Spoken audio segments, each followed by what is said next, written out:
Јагнешкото месо годинава ќе фали на великденските трпези на граѓаните.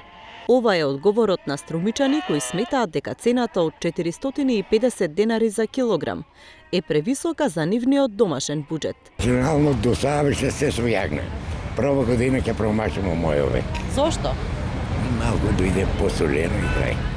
Инче у моите 74 години прва година промашимо. Има. Не знам што треба да има, ама многу пари треба. Што треба да има? Јас за нормално, како беше едно време, значи треба да има јагнешко, сега треба да има салати убави. Салати убави, това е добро, салата не е многу проблем, ама јагнешкото 450 динара. И сега, кој може ќе купе, кој не може, нема да купе. Јас купих едно кил, да си кажам отворно. Едно кил, јас сам со бабата. Сино во Скопе, ќерката во Скопе, и ако дојдат, ќе има и за нив.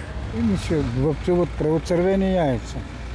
И после јагне, кој колко способен со парите.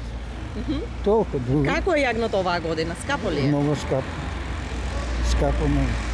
Друго што да кажем? Јагнешко што дал Господ. Ситко. Е това најважно. Само место бил скапо, но што да прави? Ќе се снајдеме, бе. Колку бил скапо? 500 динара. Цената е многу зголемена во однос на минатата година. За 100 денари за килограм со оглед дека лани килограм јагнешко месо можеше да се купи за 350 денари. Најголем дел од домашното производство на јагнешко месо завршува на традиционалните пазари во странство – Хрватска, Грција и Италија. Производителите пак не се задоволни од цената за која се откупуваше јагнето, а се движеше околу 190 денари за килограм жива мера.